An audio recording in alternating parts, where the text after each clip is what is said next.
Amateur Traveler is in its 20th year now, but can you imagine if I had people on the show who had never been to the destination, but had just read about it or seen a movie about it? That wouldn't make any sense at all, and you wouldn't listen. We all know how important it is to receive advice from people who know a destination to get the most authentic local experience. And a great option for experiencing this is Explore Worldwide and their authentic small group adventures, led by local tour leaders, perfect for solo travelers who want to meet like minded people with a desire for adventure. I'm often an independent traveler, but two of my last three trips were with small group tours because they organize everything and it's a lot easier. If you want to recreate the tour I did to Malta, they have a Malta and Gozo Discovery Tour. I'm intrigued by one of their tours called A Taste of Sicily. The company again is Explore Worldwide, and visit exploreworldwide.com to learn more. And thanks to Explore Worldwide for sponsoring this episode of Amateur Traveler. The nights are long, the days are short, and the weather is chilly to downright cold, depending on where you are. It's a good time to slip into a Quince iconic Mongolian cashmere sweaters, which start at only $50. You can treat yourself to everyday luxury at an affordable price with Quince. If you really want to dive into luxury, you can check out their leather handbags, washable silk shirts, and European linen sheet sets. Whatever you're looking for at Quince, all the prices are 50 to 80% less than similar brands, and they do that by partnering directly with top factories and cutting out the middleman. They only work with factories that use safe, ethical, and responsible manufacturing processes. And of course, they use premium fabrics and finishes for that luxury feel in every piece. But you've already heard me rave about my Quince travel pants. Treat yourself this winter without the luxury price tag. Go to quince.com/traveler for 365-day returns plus free shipping on your order. That's QUINCE.com/traveler to get free shipping and 365-day returns. Quince.com/traveler. And thanks to Quince for sponsoring this episode of Amateur Traveler. I got my bags packed on a roll. I'm heading out there and I'm ready to go. I'm looking real good in my passport photo. Oh, no. Amateur Traveler, episode 809. Today, the Amateur Traveler talks about a citadel, a bazaar, hospitality, and a prison, Nowruz and Yazidism, as we go to Kurdistan in northern Iraq.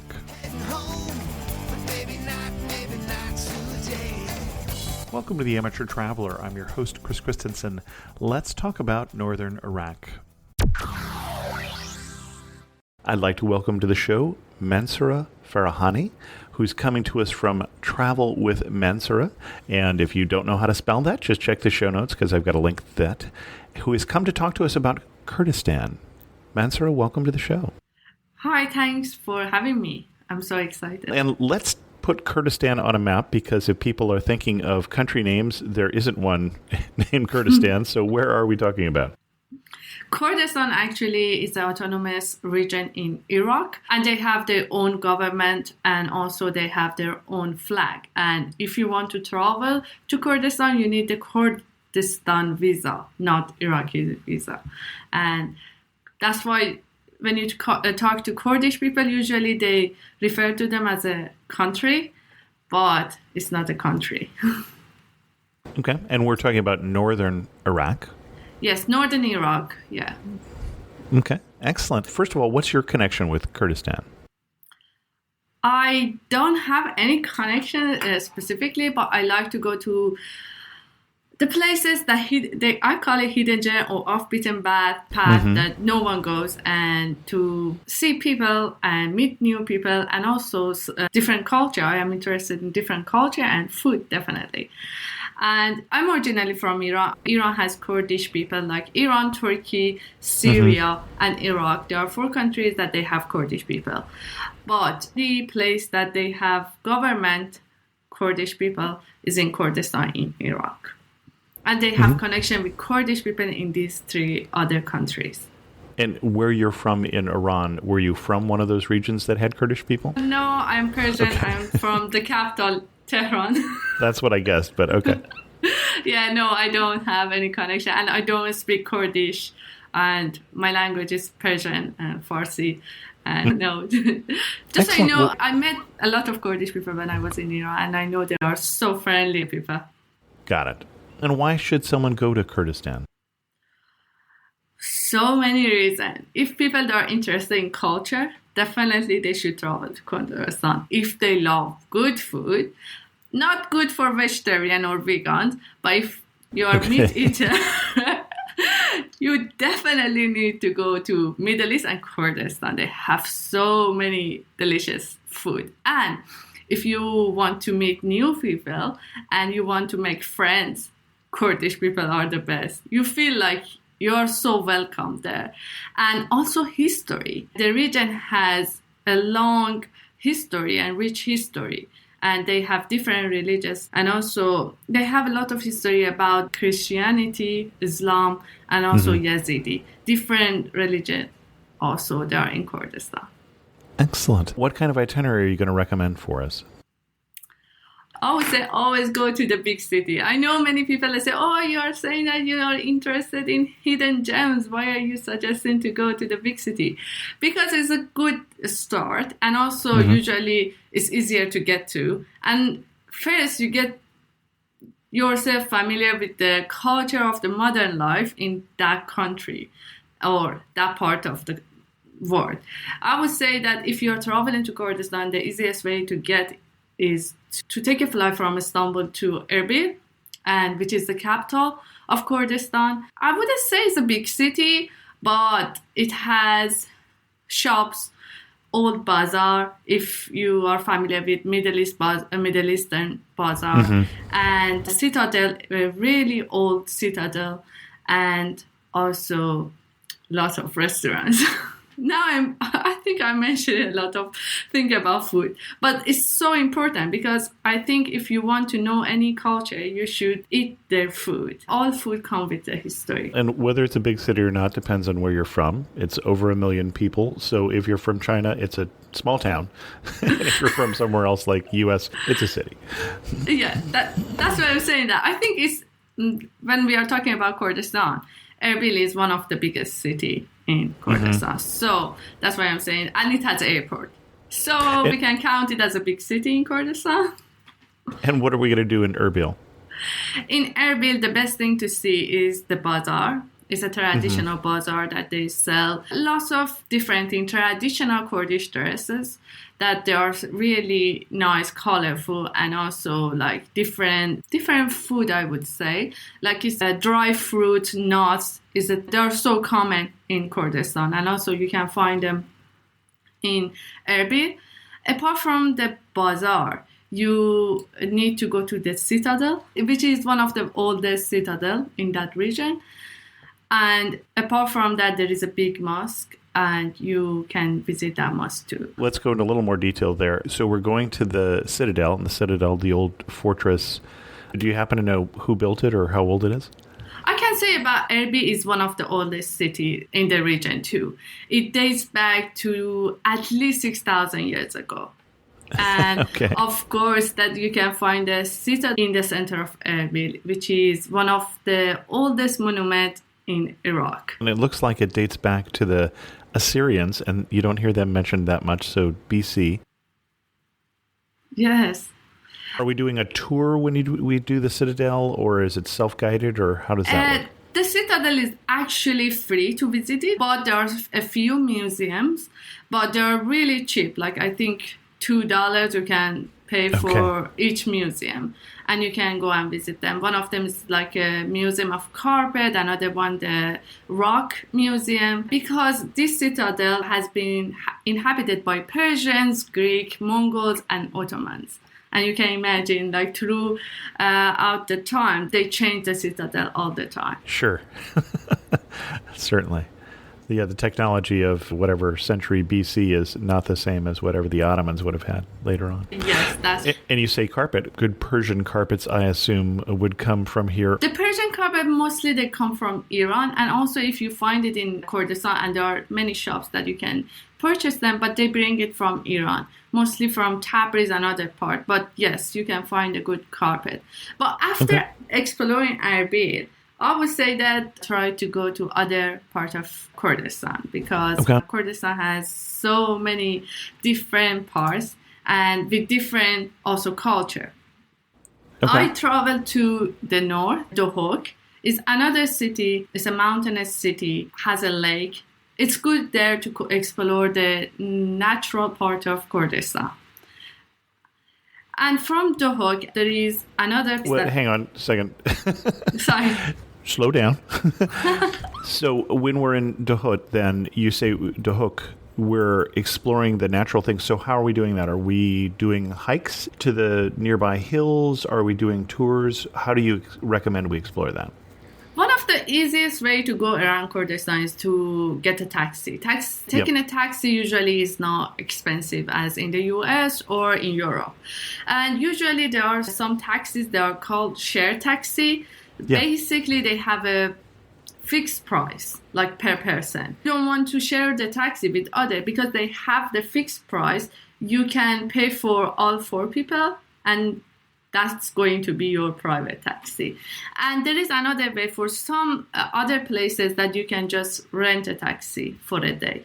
And also that wouldn't cost you a lot. Is I would say around $50 to $80. It depends on the distance you are going to cover. Okay. And the likelihood that I'm going to get a taxi driver who understands me is what? To be honest, that's tricky, but you get, because they don't speak English. No, I wouldn't think so. Why should they? They didn't speak English when I was there. Also, in some part, I thought that my Persian language would help, but it didn't. But with some body language and showing the money or some of the thing, that we could just fix them. Did you write down the places that you wanted to go, or show it on a map, or how did you communicate that to your taxi driver? Name of the places, usually they know. I knew where I wanted to go, and that's why it was easy. For example, when I was in they call it a garage, which is the terminal for share taxi, and I went there and I said, okay, I want to go to Dohuk, and okay, this is the price I have to pay. Okay, I just want, for example, the back seat for myself, and I pay for others. That was easy because they know what you're talking about. It's about the money. And actually, if now you're asking, I'm thinking, how did I deal without knowing the language? This is why I ask. Okay. Yeah, but when you are there, because the taxi driver knows that what you are talking about, and you're saying Dohuk, and I'm saying Dohuk, and okay, the next part is about negotiating the price, and usually the price is fixed and you don't need to negotiate, unless, as I said, you want to get the private taxi. But also for that, I got one private taxi for the whole day to go to different places, and actually I negotiated a bargain for that. First they said $80, and they showed me $80, and I was like, no. At the end, I paid $50. To be honest, I don't know how I did it, but I think, as I said, it's about money, and you show the money, you show your finger and said, no, 80 is too much, and then you say 50. I hope this makes sense. That does. It's sure. No, good bargaining skills are always a good thing, and especially in that part of the world. So you're doing, and when you talk about a shared taxi, you're doing a multi-hour shared taxi drive to go from Erbil all the way up to Dohuk. And then you're actually then you actually rented one for a day to do sightseeing, not with a guide, so you knew where you wanted to go and what you wanted to see at that point. Yes, I didn't have a guide, but I recommend, if you are going to Kurdistan, to have a guide. That helps a lot. Most of the tour guides, they speak English in Kurdistan. Okay. And actually in Erbil, I met one of the tour guides, and he joined me and he showed me around. And actually some of the tea houses in Erbil, they are really pretty and they're traditional. And it's good to go with the tour guide. Otherwise, I wouldn't have known where to go. Explore them or discover them, you know what I mean. And yes. But if I want to go back again, and I would like to go back again, but this time I get the tour guide, at least for a few places. Okay. And the other question I had is, you said that it's documented like how much it's going to cost to get from one place to another. But as it's written down, is it written down in characters that I would understand? Because they don't use Latin characters by default in No, Kurdistan. they don't. And Right. also, it's not written down. They tell you. It's not written down? No, okay. All right. No, there is nothing written down. Everything is verbal conversation or verbal agreement. That's it. Okay. All right. Good to know. And I yes, think we promised people this was going to be an adventurous trip, so none of this is a problem. People just need to know that this is the level of adventure they have to be willing to have to do this trip. That's okay. I would Excellent. say one thing that helps for me, that helps because I know how to read Arabic. That's what I wondered. Yeah. Even though I don't speak Arabic, but I can read the alphabet and I can get the idea. But I've seen so many travelers, they couldn't, but still they could travel around. And actually they went around more than me. So I think that's an adventure, but you can still take it and have fun. Right. And Erbil, you mentioned going up to the hills. So Erbil is down in the Tigris-Euphrates plains, in between the rivers there, as I recall. And then you're heading up to the mountains of northern Iraq, northern Kurdistan. And then you mentioned getting access to the nature. Did you get out and do hiking, or what did you do when you were there? Sorry, I said that Dohuk could be another good base for people they want to explore the north. I didn't do a big hike. I didn't have time for the big hike, but I did a bit of hiking a day, like half a day. And actually, we went to a dam and we just strolled around the dam. And there was a lake, but I needed to get a taxi to go to the lake, and I couldn't walk from the city in Dohuk. But at the time, is this that big lake on the Tigris River that's quite large? I think so. Okay. Yes. And the problem was when I was there, it was a Nowruz holiday, New Year's holiday. A lot of roads were closed because most of the Kurdish people, they go to nature to celebrate the New Year for 3 or 4 days, and that's why some of the roads get so crowded and some of the taxi don't go there. It's a great time to go there and see the celebration, but to exploring the region is not a great time because and you went there intentionally, was my understanding, for the holiday.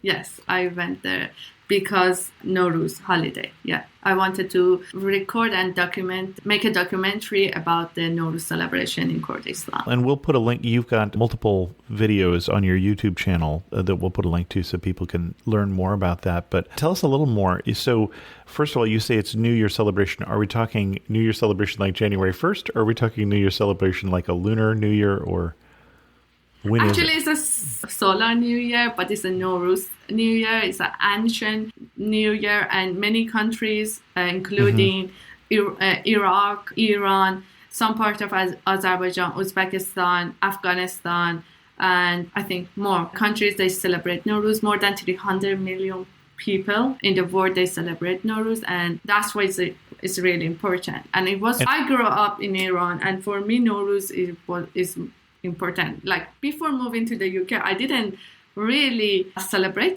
this New Year in January because we don't celebrate it. We have this different calendar, and the calendar is. And all over the world, people haven't always celebrated January 1st. So when is the holiday?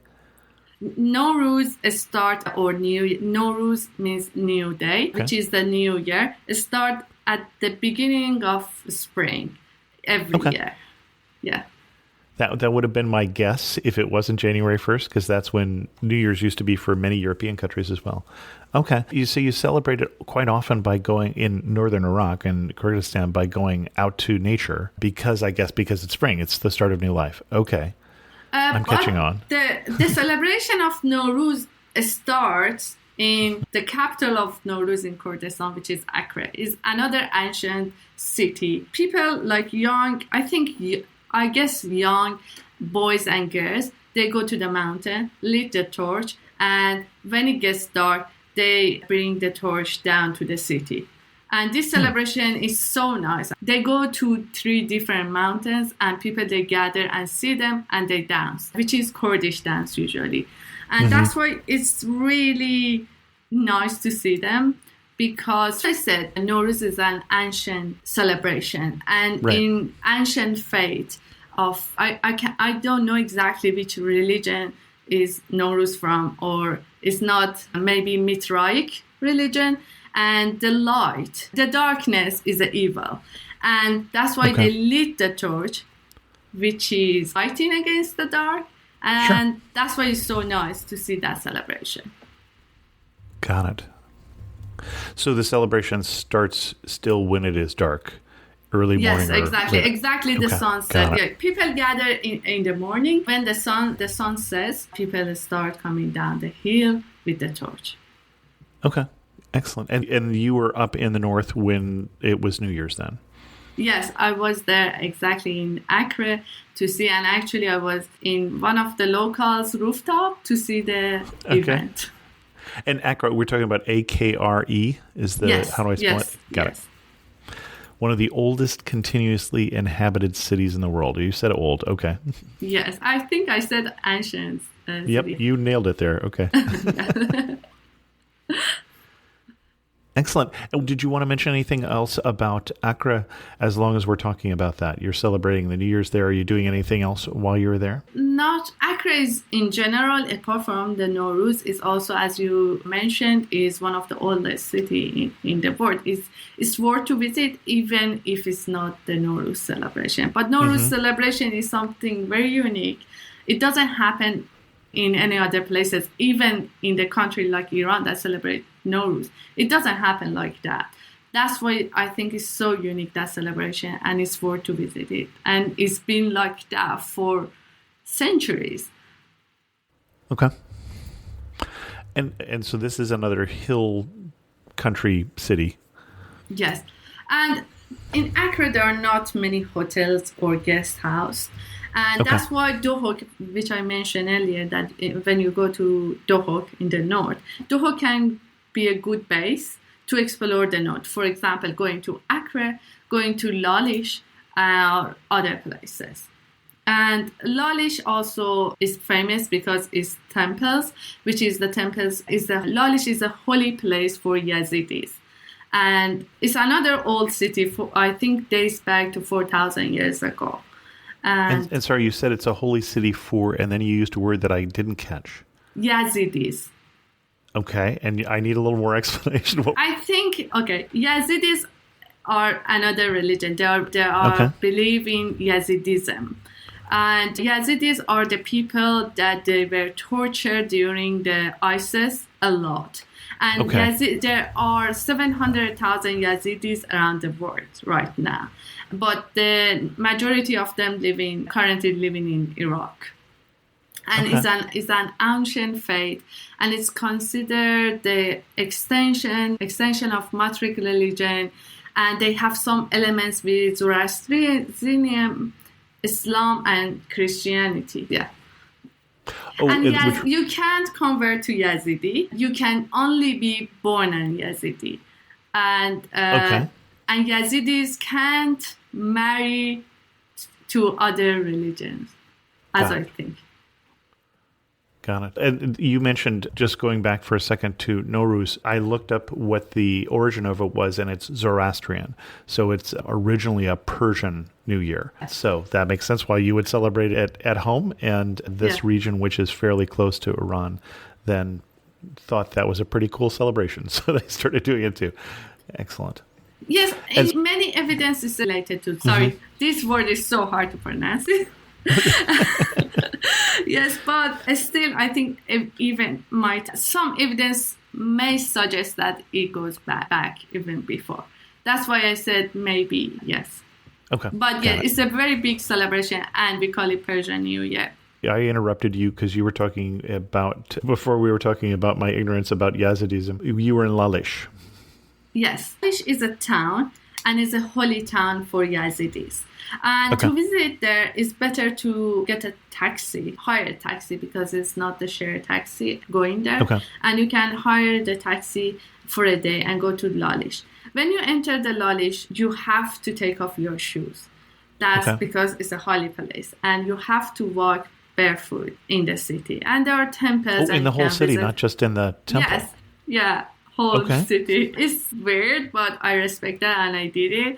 But because you see, okay, there is a dust and mud, but I should walk there. But they do it, and I respect it, and I did it.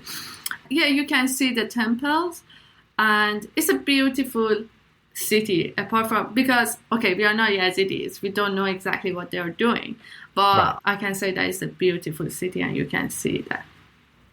And there is a celebration, but I wasn't there. I think it's in October. There is a celebration of Yazidis happening there. Okay. Yeah.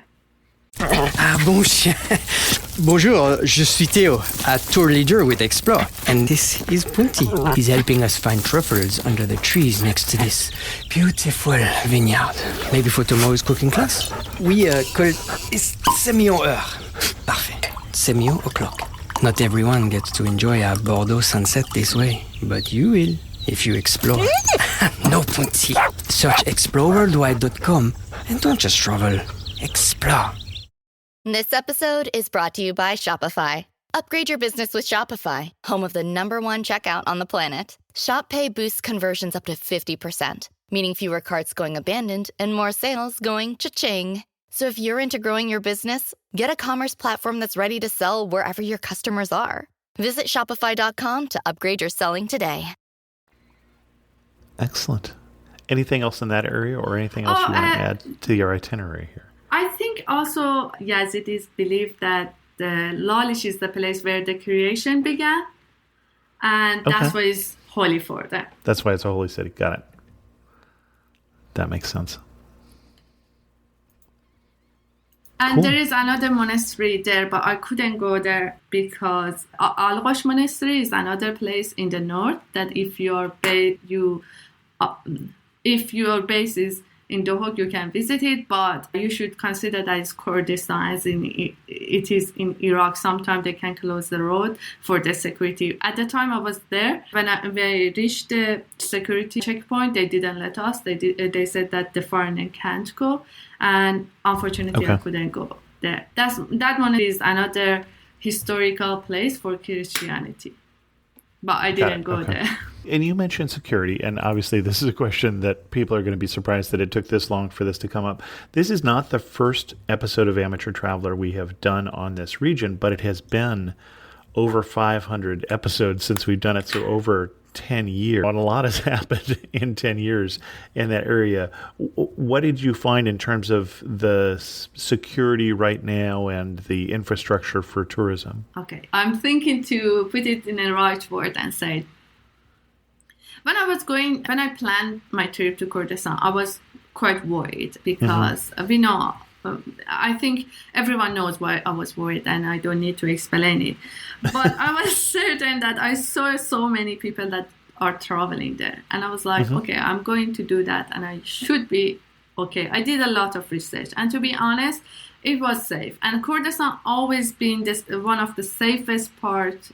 Actually, I think the safest part in Iraq, even during the war. I was traveling as a solo female traveler to a region is not known in the world as the safest place in the world. Yeah, am I right? When I was telling people that I'm going alone, everyone was like, are you crazy? Maybe I was crazy, I don't know. But the truth is, when I landed there, the first thing I was like, okay, I landed there midnight. And I was like, oh my God. The first thing I'm going to do, I contacted my hotel and said, just arrange the taxi. But the day after, when I stepped out of my hotel and I walked alone in the city, I was like, oh my God, here it's so normal. I felt so safe. Even I would say if I walk during the dark in London, I would be more careful. The talk or other thing, you know what I'm saying, that still you get drunk people or others, but in Erbil I didn't feel anything. I felt so safe and so protected. Actually, I noticed that people, they are protecting me, and they're welcoming me, and they were inviting me for tea, for coffee, for food. When I wanted to pay, they didn't let me to pay, and I never felt unsafe the whole my trip, not just in Erbil, in whole my trip, I would say. And also, when I was talking to locals, I noticed that even locals, they feel safe. Like, they don't like their cars sometimes. I don't think this is the case in many big cities. But, Right. like, for example, we went to a market. They call it money market because there you can exchange any currency, literally any currency there. And the money are actually on the street. And you see them without any security. And you walk.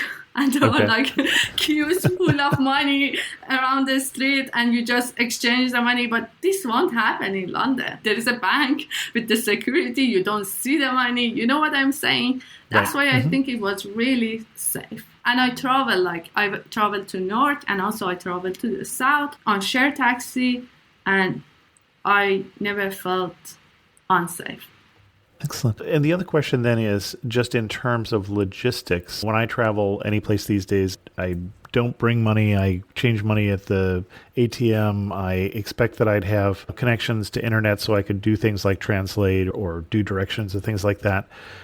Are there things that I need to know before I go to Kurdistan because they're going to surprise me? For the money, I would say I thought that I couldn't get money there. That's why I borrowed cash with myself. But I didn't bring a lot. But the first hotel I stayed in Erbil, it had the ATM inside the hotel. So I got some money. And most of the hotels in Erbil, they accept credit card. And so I didn't have any issue. But when I was going outside the city, the hotel didn't accept the card. So I had to give them cash. Okay. And there was ATM at the bank. I could withdraw money. But exchanging the money wasn't the problem at all. You could exchange money almost everywhere in every city. Okay. And then in terms of internet or those sort of logistics that we're used to and spoiled with these days. Oh, the internet. That's so easy. Like everywhere you could find the internet. And the first thing I did, usually when I travel to a new country, I get the SIM card, local SIM card. And actually I did the same in Erbil. At Erbil airport, I bought the SIM card and I had it for the whole my trip. I think it was 11 days and I had it. And the internet was good. I could upload videos and upload photos. videos even. Okay. Yes, Wow. on Instagram. I didn't upload anything on YouTube. I don't know like about the big videos, but it worked and everywhere. Actually, many places I was going. Actually, when you were talking about the language, I used a lot Google Translate at the time. That helped me a lot. Yeah, I didn't have any issue with internet. And if you go there, you notice that people, no matter what age they are, they use internet. Like Snapchat still is a thing there and it's a big thing. And they use a Snapchat a lot. And I was like, oh, really? A Snapchat? I don't have a Snapchat.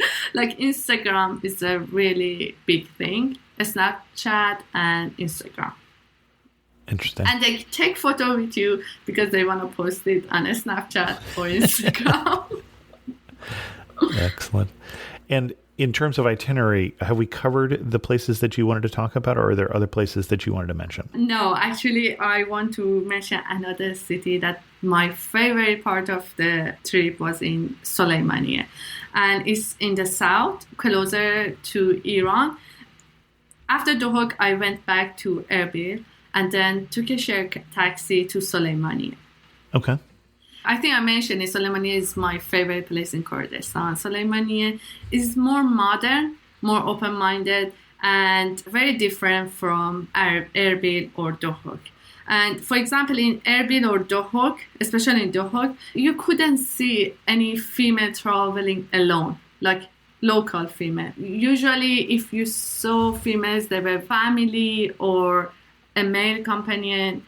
But in Soleimaniye was completely different. You could see female gathering in a coffee shop or walking around the park. Also, they were dressing up more modern, I would say, like more Western, more like us, like in the Western country. Okay. And it was really live. The city was a lively city, very happy city, and people, they were so welcoming too. And I really enjoyed that. I would say like Erbil and north of Kurdistan, they are more influenced by Arab culture. Maybe I enjoy Soleimaniye more because they are more influenced by Persian culture. Sure. That would make you more at home. Sure. Yeah, also maybe. Maybe that's what. Well, and you mentioned conservative and talked about dress. I'm assuming as a woman traveler there, you're bringing a hijab or something like that, but you don't really need anything more than that. You don't need, in Kurdistan, you don't need hijab to wear hijab You don't even need at a all. hijab. T-shirt or trouser is fine. Also, you can wear like a skirt as long as it's not mini skirt, as long as you don't show your knees, and it's fine. I would say that as long as you dress up modestly, and the dress is not, I would say the dress is not very open, then it's fine. Okay. And then for men also, I would assume you usually wouldn't show your knees or your shoulders. Yes, I would say that. Yeah. Okay. I haven't seen that. No, I haven't seen. Maybe in Soleimaniye you could see it, but not in other parts. No, I wouldn't. Well, that's true in so many places in the world that it's just a little more conservative. And if you want to fit in, that's something you need to know. Yeah, and also when I was there, it wasn't really hot. Maybe. Right. Oh, yes. So you were there in the first part of spring, and then obviously for the Persian New Year celebration, you would recommend that was a great time to go, but you said it was also crowded on the road. So is there a better time to go? I would say it's a great time to go to see the celebration. And also when you go to nature, you see the families and you see the Kurdish people dancing, which is something unique, and you should do that. But also give it more time, because some shops and most of the cities where they are on holiday, some shops are closed, and for 4 or 5 days. I think the official holiday is 3 days, but the Kurdish people, they continue celebrating as long as they can. This is what I've been told, and I saw it. Like, I was like, oh my God, the 3 days is finished, so now everything is open. But it wasn't like this. Like, they continue because the weather is so great at the time. Because I don't recommend going there during the summer, like July and August, because it's so hot. And winter can be rough too. So spring and autumn is a great time to explore the Kurdish region. So, yeah. Excellent. And while you were in Suleymaniye, named after the Sultan of the same name, so this is an Ottoman city originally, what else did you do? Or are there things that you want to recommend that we see while we're there? In Soleimaniye, what I've done mostly, I was eating a lot. We haven't talked about the food yet, and I'm surprised we got this far in. So as we're talking about the food in Kurdistan, you said that it was great and meat-based, but what kind of dishes or what kind of restaurants are you going to recommend for us? In Kurdistan, what is so famous is tea, like more than food. Wherever you go, you can find tea houses. I highly recommend you, if you are going to Kurdistan, just try the traditional tea houses. Don't go to the modern cafe or tea houses. Just go to the traditional one. Usually, like in Erbil, you see in the traditional tea houses are mostly men. But I was brave enough. I was like, I'm a solo female, I go there. And actually, I had a really great conversation with some of the men there. I didn't feel uncomfortable at all. For example, they were telling me that some of them were fighting ISIS during the war. And they were telling me that they lost their son or their brothers or something. I've been told so many great stories. And one of my taxi drivers there, he told me he actually killed 5 members of ISIS, Daesh. So tea houses is a great place to go. And if you want to meet the locals, okay. Yeah, meet the locals. And also the tea there is delicious. Believe me. There is no milk in the tea, but the tea is really delicious. They have different type of teas. I don't exactly know the name of the tea, but one is the black, similar to English tea, but the other one was so tasty. It was like sour and bitter. I think it's made with dry lemon. It was so delicious. And the rest, I would say, in Soleimani is a great place for food lovers. And I usually don't talk a lot about food, but in Kurdistan and in Soleimani it was different because there are a lot of street food, I would say. You don't need to go to a restaurant. There are like the main high street in Soleimaniye during the night, a converted street food market. Every night it converted to a food market, which is great. And you can walk along and just buy this sample of any dish you want to eat. And usually they give you to try before ordering it. Okay. And yeah, there are so many different dishes that you can try there. Did you have a favorite? I tried something I really love, but I don't know exactly what was it because Sure. of the Can you describe it? language barrier. I couldn't really I get that. I couldn't figure out what was it. I was just out. I want this, and he was like, yeah. I was saying this has meat, and he was like, this has beef. I think then I was like, okay, I will try it, and I will guess what it has. It looked like a meatball, but it didn't taste just like meat. It was meat with some herbs and probably some vegetable. It was so delicious. And oh yeah, that was my favorite. I wish I could talk to them and at least ask what was it. Then I Google it and find the recipe. Excellent.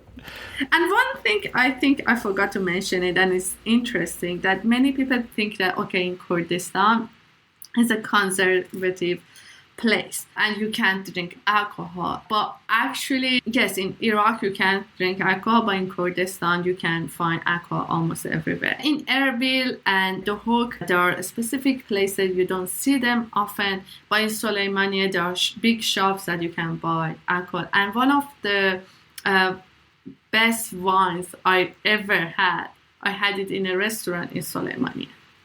It was a French wine, and it was so delicious. And was so cheap. Excellent.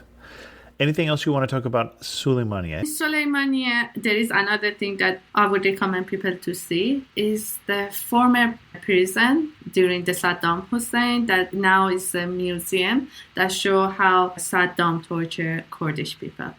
And that museum is interesting to see, to learn about the history. It's not a happy place, definitely, but when you travel to Kurdistan, and I guess everyone should know about the history of the region and the Kurdish people, yeah, they suffer a lot throughout the history in general.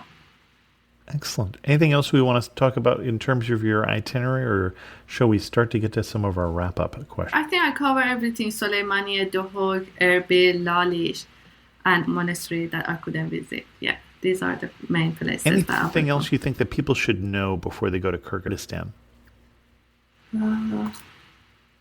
I guess I covered everything. Oh, yes. One thing about the booking accommodation. I would say. Before going to Kurdistan, I tried to book my hotel in Erbil, and it was on booking.com.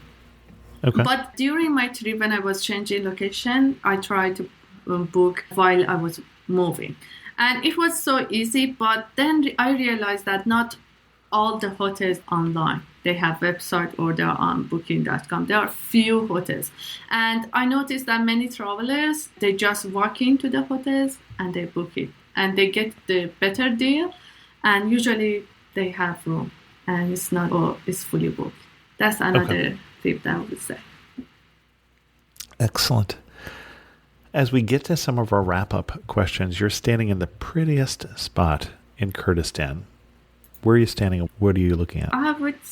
That's so hard to answer this question because I have two spots I want to stand there. One is top of the mountain in Accra. Okay. And look at the valley and the houses in the valley. So beautiful, that area. And the other one is at the top of the mountain out of Soleimaniye and looking at the mountains, surrounding mountains and the city. Excellent. One thing that makes you laugh and say only in Kurdistan. Oh, that's okay. You made me laugh even thinking about that, even by thinking about that. I mentioned that when we try to buy tea or something, they didn't let us to pay. Many times happen.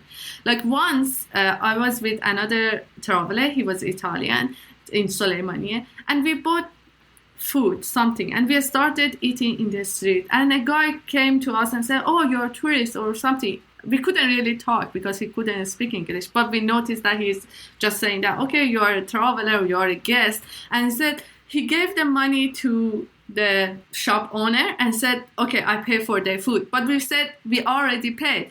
And he tried to give the money to us. I was like, we don't accept your money. We already paid. And we were like arguing that we can't accept your money. Buy us another thing, but we can't accept your money. That's so funny. the conversation went on for 10 minutes that to convince him that we can't get your money. It doesn't make sense. And if you had to summarize the region in just 3 words, what 3 words would you use? Beautiful, Okay.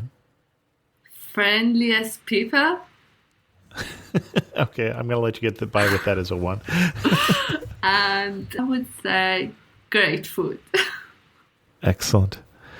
Our guest again is Mansoureh Farahani from travelwithmansoureh.com. And if we wanted to send people to your website, to your best post there on the region, where are we going to send them to? Or are we going to send them to YouTube, to your best video? Either one. I would say just go to my YouTube and watch Accra Nowruz celebration. Excellent. And I'll put a link to that in the show notes so that people can find it easily. Mansoureh, thank you so much for coming on Amateur Traveler and sharing with us your love for Kurdistan. Thank you so much for having me. A special thanks to the patrons of the show who help support Amateur Traveler financially. Patrons get the show ad-free and also just a little early. They get a monthly Zoom call and also some tchotchkes depending on what level they sign up for. If you're interested in becoming a patron of the show, you can go to patreon.com/amateurtraveler. And a special thanks to Emily Robbins, who is the latest patron of the show. And this review that I got last month made me laugh. It says, love it. Very informative as a travel agent to listen to. My 1-year-old daughter loves your theme song also. Ha. From Kate0748 via Apple Podcasts. And thanks so much, Kate and Kate's daughter. I heard recently from Kenneth who said, I have an upcoming trips to Basilicata and Calabria regions of Italy in September with a day in Rome where we'll visit the Colosseum. Have you done any podcasts on the villages in Basilicata and Calabria? And I have not. And so if there's somebody out there who can be an authoritative guest on those regions, please feel free to pitch me coming on the show. And then I heard from Jeff Ulfs, former guest and perpetual commentator on Amateur Traveler. Happy 17th. Indeed, the 17th anniversary of Amateur Traveler was July 2nd, 2022. Thanks, Jeff. And Jeff says, yes, I have listened to every podcast at least once. I do enjoy them. Here's to the next 17. A very loyal listener without trying to be a stalker, Jeff. 17, I don't know. I don't know if I can commit to 17 more years, but I'm hoping to do another 10 at least. 17 years from now, I'll be in my late 70s, and at some point, I will stop traveling. And you just have to realize that we can only travel for so much time before we can't. And I have no idea when that will be for me, so we'll see. With that, we're going to end this episode of Amateur Traveler. If you have any questions, send an email to host@amateurtraveler.com, or better yet, leave a comment on this episode at amateurtraveler.com. And thanks so much for listening. I got to see one more.